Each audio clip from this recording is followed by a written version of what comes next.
اعوذ باللہ من الشیطان الرجیم، بسم اللہ الرحمن الرحیم۔ مراقبہ کے 5 مرتبے اور 5 مقام کون کون سے ہیں؟ پہلے ہم یہ جانیں گے کہ مراقبہ کے معنی کیا ہیں۔ مراقبہ کے معنی میں غور فکر میں شامل ہے۔ مراقبہ کو غور فکر کہتے ہیں، جس کا مطلب ہے تمام ذہنی صلاحیتوں کے ساتھ کائنات میں پھیلی ہوئی اللہ کی بے شمار نشانیوں کو تلاش کرنا۔ تمام مذہبی میں غور و فکر کی اہمیت پر زور دیا گیا ہے۔ قرآن مجید میں 726 مختلف آیاتیں ہیں جو ہمیں مختلف چیزوں پر غور و فکر کرنے کا حکم دیتی ہیں، جیسے آسمان، زمین، بارش اور پودوں کی نشو و نما کے علاوہ دیگر اور بھی چیزیں کئی ہیں۔ مقدس کتابیں ہمیں غور و فکر یا گہری سوچ کو اپنی معمول کی زندگی کا حصہ بنانے کی ترغیب دیتی ہیں۔ جب انسان کسی چیز پر توجہ مرکوز کرتا ہے اور غور کرتا ہے تو اس چیز میں چھپی ہوئی قوتیں اسے معلوم ہو جاتی ہیں۔ قرآن مجید کے مطابق جو لوگ علم رکھتے ہیں اور جو اللہ کے قریب ہیں وہ گہرے غور و فکر میں ڈوبے ہوئے ہیں۔ اللہ تعالیٰ کے نبیوں نے مراقبہ کا شعور پیدا کیا اور ہماری رہنمائی کی کہ ہم اپنی ذہنی توجہ یا غور و فکر کی طاقت کو اپنی حقیقی نفس سے آشنا ہونے کے لیے کس طرح استعمال کر سکتے ہیں۔ اس کی ایک اچھی مثال پیغمبر اسلام صلی اللہ علیہ وآلہ وسلم کی ابتدائی زندگی کی ہے، جس میں آپ صلی اللہ علیہ وآلہ وسلم عارضی طور پر بیرونی دنیا سے اپنے روابط توڑتے تھے اور آپ صلی اللہ علیہ وآلہ وسلم غار حرا میں تنہائی اختیار کرتے تھے۔ اس وقت سے پہلے یہ تو قرآن نازل نہ ہوا تھا اور نہ ہی اسلامی ضوابط اخلاق کے متعارف کروایا گیا تھا۔ صوفی نقطہ نظر کے مطابق آپ صلی اللہ علیہ وآلہ وسلم مراقبہ کی مشق کے لیے وہاں جاتے ہوتے۔ وہ اپنی تمام ذہنی توانائیوں کو ایک نقطے پر مرکوز کرتے ہوئے باطن کی عکاسی کرتے ہوئے کائنات کے اسرار پر غور و فکر کرے گا۔ جب آپ صلی اللہ علیہ وآلہ وسلم ذہنی ارتکاز اپنے عروج پر پہنچ گیا جاتے، جب آپ صلی اللہ علیہ وآلہ وسلم پورے عروج پر پہنچ جاتے تو آپ صلی اللہ علیہ وآلہ وسلم سے فرشتہ جبرائیل سمیت غیب عالم کا مشاہدہ کرنا شروع ہو گیا۔ یہ وہی جگہ تھی جہاں آپ صلی اللہ علیہ وآلہ وسلم پہلی بار الہی الہام ملا، جہاں آپ سرکار کو الہام ملا یعنی وحی ملی۔ جبرائیل کے ذریعے ان کی نبوت تربیت کا آغاز ہوا، جس کا اختتام اس مرحلے پر ہوا جس میں انہیں براہ راست حکم الہی ملنا شروع ہوا۔ مراقبہ حضور صلی اللہ علیہ وآلہ وسلم کا پہلا عمل تھا، جس کے نتیجے میں آپ صلی اللہ علیہ وآلہ وسلم نے جبرائیل علیہ السلام سے گفتگو کی اور الہام کی ایک پوری قسط کا آغاز کیا۔ عالم غیب کا مشاہدہ کرنے کے لیے تمام انبیاء اور اولیاء نے مراقبہ پر عمل کیا۔ نبوت کا نظام ختم ہو گیا، لیکن روحانی شعور کا نزول اور بیداری جاری رہی۔ تصوف میں اس کوشش کو، جس میں تمام ذہنی استنادیں اللہ کی طرف موڑ دی جاتی ہیں، جو ہر الہی کا مراقبہ کہلاتا ہے۔ دین کی تمام عبادات اور مشقوں کے پیچھے خدا سے تعلق پیدا کرنا ہی واحد مقصد ہے، خواہ وہ نماز ہو، اسلام ہو، فرض ہو، روزہ ہو، صدقہ ہو یا حج ہو، ذکر الہی، اللہ کی یاد ہو یا کوئی اور شکل ہو۔ اس میں ذہن کو فوکس کرنا بہت ضروری ہے۔ ذہنی توجہ مطالعہ کے تمام شعبوں میں ضروری ہے، خواہ علم ہو یا روحانی۔ ذہن کو مرکوز کرنے سے من کی گہریوں میں موجود بکھری ہوئی قوتیں یکجا ہو جاتی ہیں، اور پھر جب تک کسی شخص کے اندر کسی موضوع کے بارے میں خواہش، جوش یا جذبہ پیدا نہیں ہوتا، وہ اس پر پوری توجہ مرکوز کرنے اور اس کے بارے میں جاننے سے قاصر رہتا ہے۔ ذہنی توجہ تمام سیکھنے اور نئی مہارتوں اصول کی بنیاد ہے۔ یہ روحانی صلاحیتوں کی بیداری پر بھی لاگو ہوتا ہے۔ جب تک کوئی اپنے باطنی نفس یعنی روح پر توجہ مرکوز کرنے کی کوشش نہ کرے، اس کی روحانی صلاحیتیں کبھی سامنے نہیں آتی۔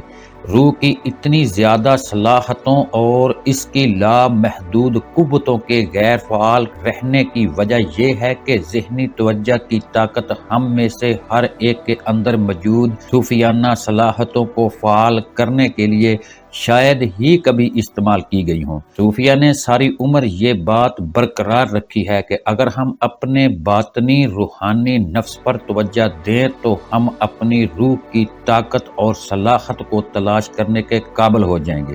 غیر فعال روحانی صلاحتیں متحرک ہو جاتی ہیں اور انسان غیب کے دائروں میں اپنا سفر شروع کر دیتا ہے۔ روحانی عمل حاصل ہوتا ہے، اللہ کا قرب حاصل ہوتا ہے، اللہ پر یقین اور یقین کئی گنا بڑھ جاتا ہے۔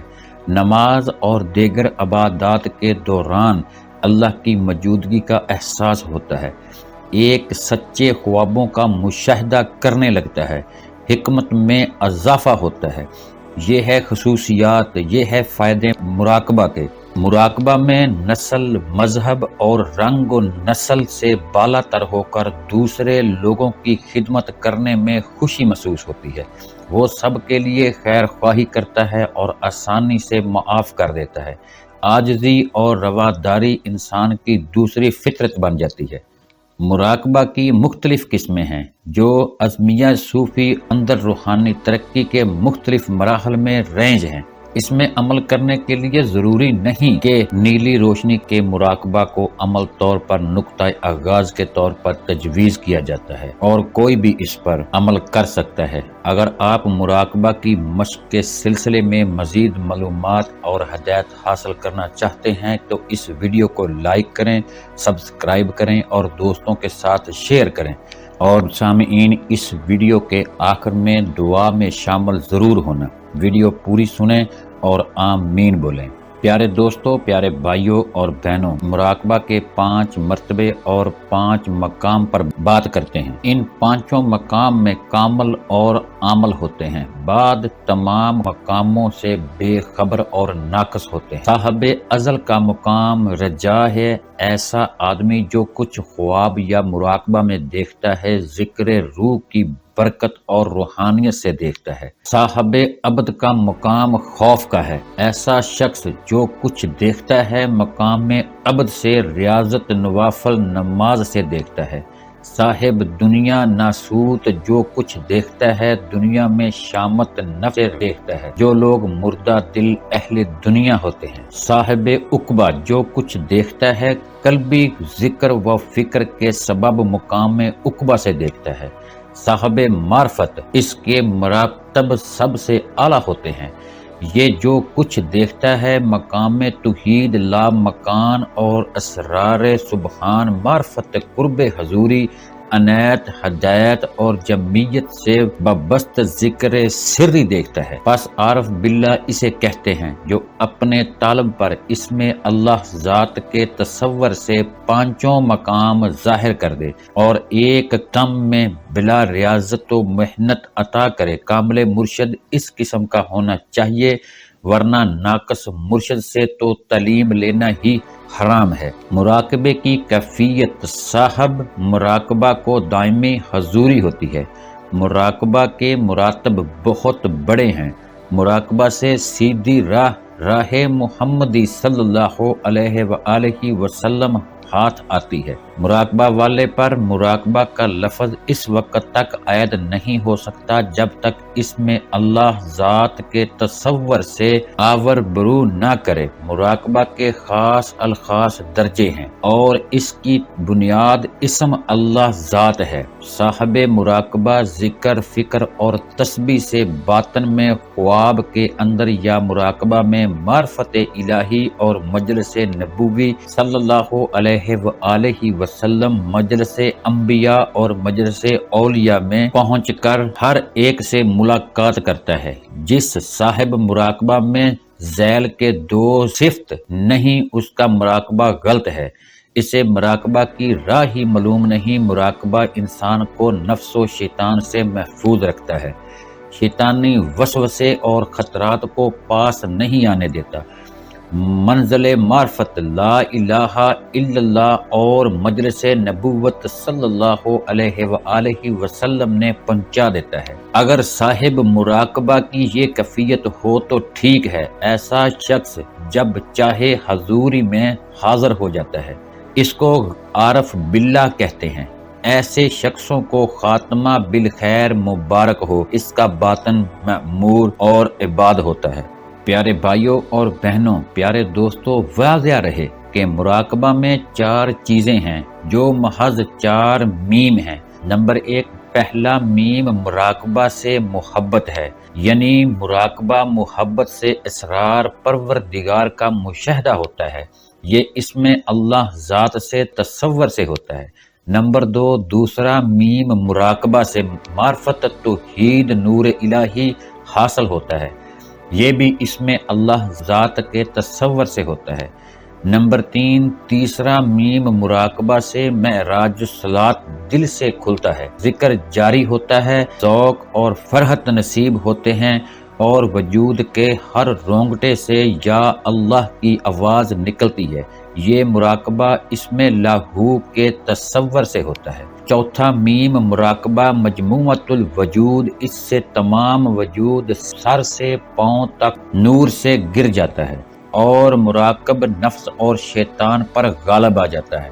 یہ مراقبہ کرنے والا جب تک ہر ایک ولی اور نبی سے ملاقات نہیں کر لیتا تب تک مراقبہ نہیں چھوڑتا، خواہ لوگوں کی نگاہوں میں وہ وقت ایک غلط ہوتا ہے لیکن باطن میں 70 سال کے برابر ہوتا ہے۔